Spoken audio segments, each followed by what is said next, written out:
नमस्कार बच्चों, स्वागत है आप सभी के आपके अपने प्यारे से YouTube चैनल पे। ओके, रिक्वेस्ट करूंगा यदि आप साथ में नोटबुक पेन नहीं रखे हैं तो रख लीजिए, और यदि चैनल पे नए हैं कुछ सीखने को मिल रहा है तो प्लीज चैनल को सब्सक्राइब, लाइक और शेयर करके हमें सपोर्ट कीजिए। ओके, तो चलिए हम लोग लेक्चर 69 पढ़ने वाले हैं जो कि केमिस्ट्री का विलियन चैप्टर पढ़ रहे थे। ओके, इसके प्रीवियस क्लासेज में हमने राउल्ट के नियम को समझा था, उसमें विलियन के प्रकार भी देखे थे कि आदर्श विलियन क्या होते हैं, अनादर्श विलियन क्या होते हैं, है ना।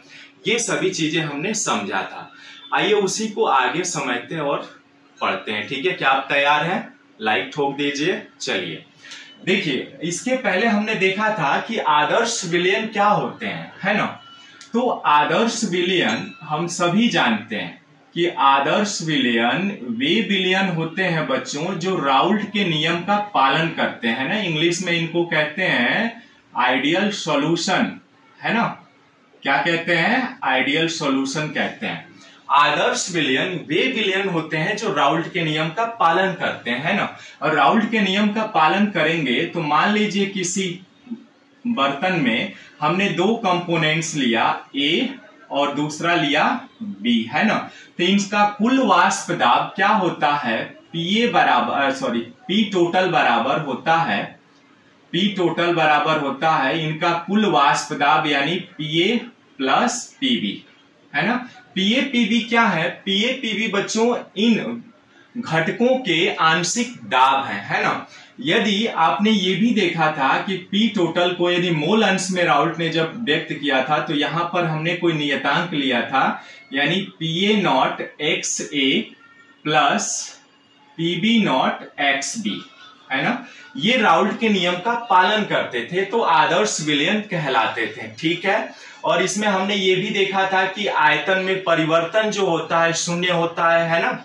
आयतन में परिवर्तन जो होता है बच्चों वो शून्य होता है ना। इनका जो एंथैल्पी परिवर्तन होता है यानी ऊर्जा का मुक्त होना और ऊर्जा का अवशोषण होना, ये भी परिवर्तन क्या था बच्चों? डेल्टा एच बराबर 0 था। और ए व बी के बीच जो अन्योन्य क्रियाएं होती हैं, है ना। अन्योन्य क्रियाएं क्या होती हैं कि ए के बीच जो आकर्षण बल यानी अन्योन्य क्रियाएं होंगी और बी के बीच जो अन्योन्य क्रियाएं होंगी, है ना, ये बराबर होगा बच्चों ए और बी के बीच अन्योन्य क्रियाओं के, है ना। ये होता है, हमने समझा भी है इन पॉइंट्स को।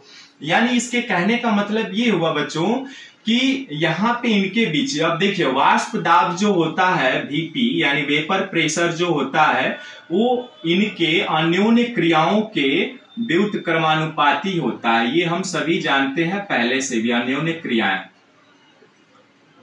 क्रियाओं के व्युत्क्रमानुपाती होता है, ये हम जानते भी हैं। यानी यदि वेपर प्रेशर बढ़ेगा तो अन्योन्य क्रियाएं घटेंगी, यानी अन्योन्य क्रियाएं जितनी कम होंगी उनका वेपर प्रेशर क्या होगा? हाई होगा। ये हम सभी जानते हैं। ठीक है, इसी में इसके विपरीत साइड हमने देखा था क्या? अनादर्श विलयन, है ना। अनादर्श विलयन, अनादर्श विलयन क्या कहता है बच्चों? यानी इसको आप इंग्लिश में कहते हैं नॉन आइडियल सॉल्यूशन, है ना।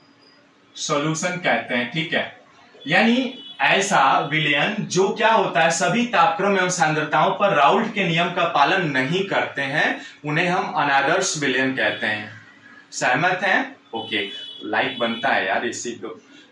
तो चलिए, जब राउल्ट के नियम का ये पालन नहीं करेंगे तो ये सारे कॉन्सेप्ट्स भी लागू होंगे। यानी क्या होगा? जो इनका टोटल वाष्प दाब होगा बच्चों पी टोटल, वो क्या होगा?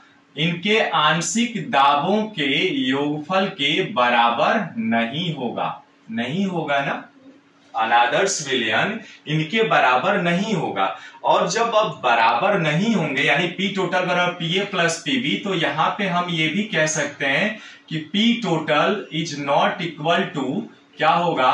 PA not X A plus PB not X B, ये भी होगा बच्चों। अर्थात दूसरे शब्दों में हम ये भी कह सकते हैं आपका कि पी टोटल जो है बराबर नहीं होगा पीए नॉट के, है ना, या पी टोटल जो है वो बराबर नहीं होगा पीबी नॉट के, होगा, है ना। ये सभी अनादर्श विलयन कहलाएंगे जो राउल्ट के नियम का पालन ही नहीं करते हैं।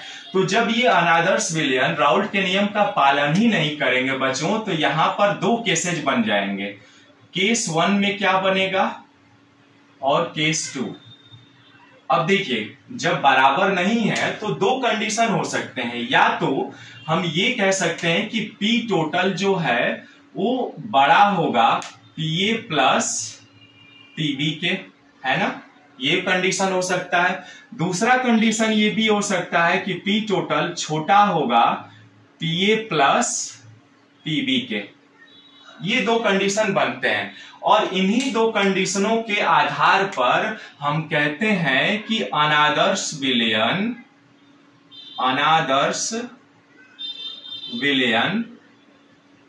दो प्रकार के होते हैं। अनादर्श विलयन दो प्रकार के होते हैं बच्चों, दो प्रकार के होते हैं।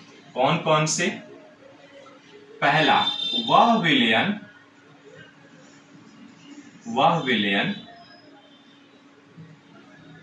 जो धनात्मक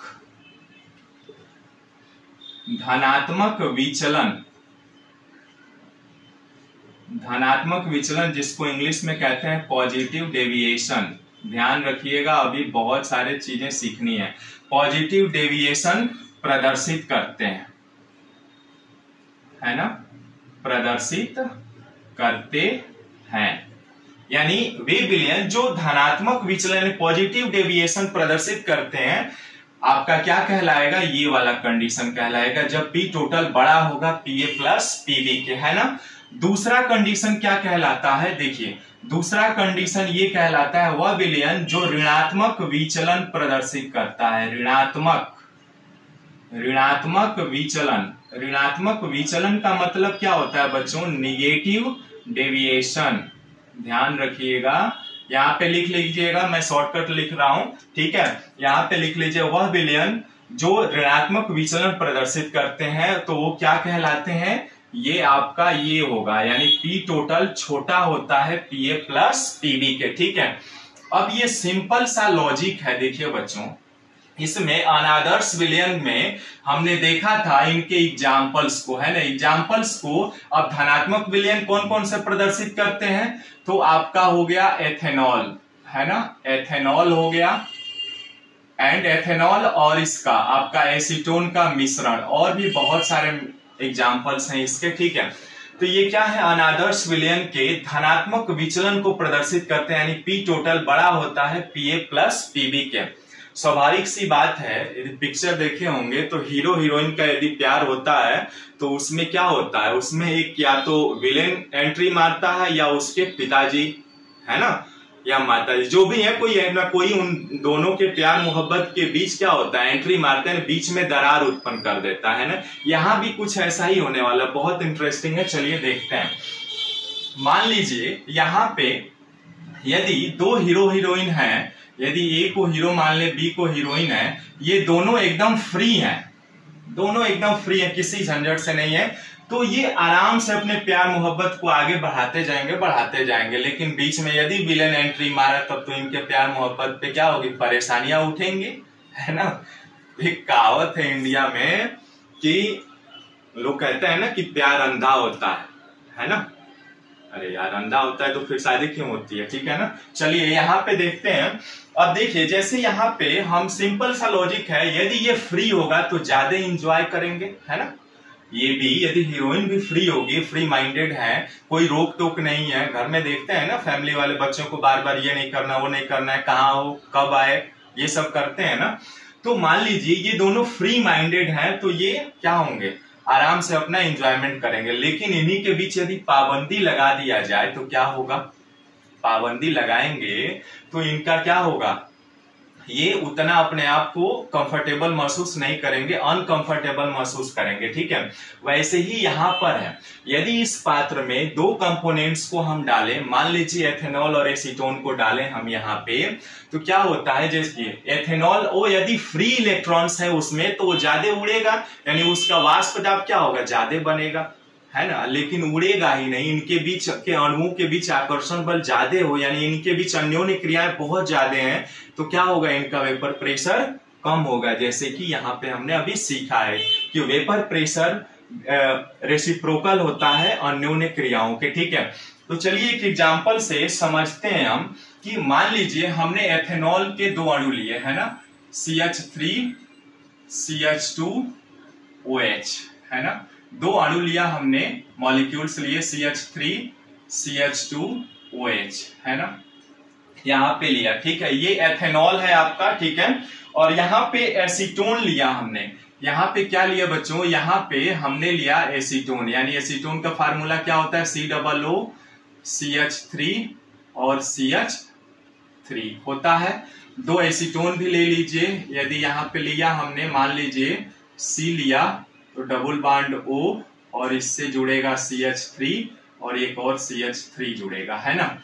अब यहाँ पर देखिएगा ध्यान से जरा कि जैसे ही एथेनॉल और एसीटोन का है ना, यहाँ ये है आपका एथेनॉल, एथेनॉल है और ये है आपका एसीटोन है ना, ये है। अब यहां पर देखिए जब हाइड्रोजन किसी मोर इलेक्ट्रोनेगेटिविटी यानी अधिक विद्युत ऋणात्मक तत्व से जुड़ा होता है तो इनके बीच क्या निर्माण होता है बच्चों, हाइड्रोजन बॉन्ड निर्माण होता है। और जब हाइड्रोजन बॉन्ड निर्माण होता है तो ये बहुत ही आपस में एक आकर्षण बल से जुड़े होते हैं, यानी बंधे होते हैं, इनके बीच प्यार मोहब्बत होता है, तो ये उड़ नहीं पाते हैं, है ना। तो इसलिए इनके बीच क्या होता है, ये जो हाइड्रोजन है ना बच्चों, ये मोर इलेक्ट्रोनेगेटिविटी वाला तत्व और इससे हाइड्रोजन जुड़ा है, देखिए ध्यान से यहाँ पे जुड़ा है, तो यहाँ पे क्या होगा, हाइड्रोजन बॉन्ड है। अब ये हाइड्रोजन बॉन्ड के कारण उड़ नहीं पाता है। यदि इसी को हम द्रव A मान ले, है ना, द्रव A मान ले और इसको द्रव B, तो क्या होगा बच्चों, देखिए ध्यान से, यहाँ पे हाइड्रोजन बॉन्ड के कारण ये ज्यादा, इनके बीच AA यानी AA अन्योन्य क्रियाएं ज्यादा हो रही हैं, BB के बीच भी अन्योन्य क्रियाएं ज्यादा हो रही हैं, है ना। तो क्या होता है, ये उड़ नहीं पाते हैं, ये आपस में बंधे होते हैं बच्चों, ठीक है। अब जैसे ही इन दोनों का एक मिश्रण आपने बनाया, इसका स्क्रीनशॉट ले लिया आपने, स्क्रीनशॉट ले लीजिए, फिर आगे मैं एक यहाँ पे एग्जांपल देने वाला हूँ, ठीक है। ले लिया आपने, चलिए ले लीजिए, मैं साइड हटता हूँ स्क्रीनशॉट, फिर आगे बढ़ते हैं, ठीक है। ले लिया। अब यहाँ पर देखिए इनके बीच जैसे ही आप क्या करेंगे, इनके मिश्रण को बनाएंगे तो अनादर्श विलयन क्या करेगा, देखिए ध्यान से जरा, ठीक है। यहां पे क्या होगा कि ये दोनों जैसे ही आगे बनेंगे तो अब इनमें क्या होगा, ये एसीटोन जो है इसमें विलन की तरह एंट्री मारेगा, है ना, और इनके बीच प्यार मोहब्बत को खत्म करेगा, यानी यहाँ पे CH3 CH2OH, ठीक है। और इसमें आपका आ जाएगा कि एसीटोन है ना, C डबल बॉन्ड CH3 और CH3 और यहाँ पे फिर से एथेनॉल का मॉलिक्यूल्स आएगा CH2OH, है ना। अब यहाँ पर देखिए बच्चों, अब इनके बीच जैसे ही ये एंट्री मारा एसीटोन, है ना, इनके बीच का क्या हुआ, इनके बीच का जो आकर्षण बल था ना, यानी A और B के बीच जो अन्योन्य क्रियाएं थी, क्या होगा, इनको दूर कर दिया आकर्षण बल, क्योंकि यहाँ पे अब हाइड्रोजन बॉन्ड बनेगा ही नहीं, क्योंकि बीच में क्या हो जाएगा, देखिए यहाँ पे क्या था, जब हाइड्रोजन किसी अधिक विद्युत ऋणात्मक तत्वों के साथ जुड़ा होता है तब हाइड्रोजन बंध बनता है, लेकिन यहाँ पे तो कार्बन से जुड़ा हुआ है ना, हाइड्रोजन से तो जुड़ा नहीं है, तो इसलिए ये फ्री होंगे और इनका वाष्प दाब अधिक होगा बच्चों, ठीक है। अब यहाँ पर देखिए ध्यान से, यदि मान लीजिए इसका वाष्प दाब हम मान लेते हैं क्या है, PA नॉट है ना, और यहाँ इसका वाष्प दाब PB नॉट है ना, तो कम होगा, यानी इनके बीच देखिए अन्योन्य क्रियाएं यहाँ पर क्या हो रही हैं, ज्यादा हो रही है अन्योन्य क्रियाएं, तो इनका वाष्प दाब कम हो रहा था, जैसे A अन्योन्य क्रियाएं और B के बीच अन्योन्य क्रियाएं। अब यहाँ पर क्या हुआ, A और B के बीच अन्योन्य क्रियाएं क्या हो, कम हुई, यानी इनके बीच आकर्षण बल कम हो गया, आकर्षण बल कम हुआ तो इनका वेपर प्रेशर ज्यादा होगा, यानी कहने का मतलब ये हुआ कि देखिए A के बीच अन्योन्य क्रियाएं और B के बीच अन्योन्य क्रियाएं ज्यादा होगा, किससे, A और B के अन्योन्य क्रियाओं के बीच, है ना। तो यहाँ पे ये चीजें क्लियर हुई बच्चों, ठीक है। अब यहाँ पे चलिए, जैसे ही यहाँ पे ये क्लियर हुआ तो आगे हम क्या कर सकते हैं, इनके बीच अन्योन्य क्रियाएं जो धनात्मक प्रदर्शित करने वाले हैं, है ना, ऋणात्मक भी प्रदर्शित करेंगे, अभी उसको भी देखेंगे। बट यहाँ पे हमने क्या देखा कि राउल्ट के नियम से ये क्या है आपका, राउल्ट के नियम से, हेडिंग क्या था, राउल्ट के नियम से धनात्मक विचलन, धनात्मक विचलन प्रदर्शित कर रहा था बच्चों, ठीक है। ये हो रहा था, हमें पॉजिटिव डेविएशन देखने को मिल रहा था, ठीक है।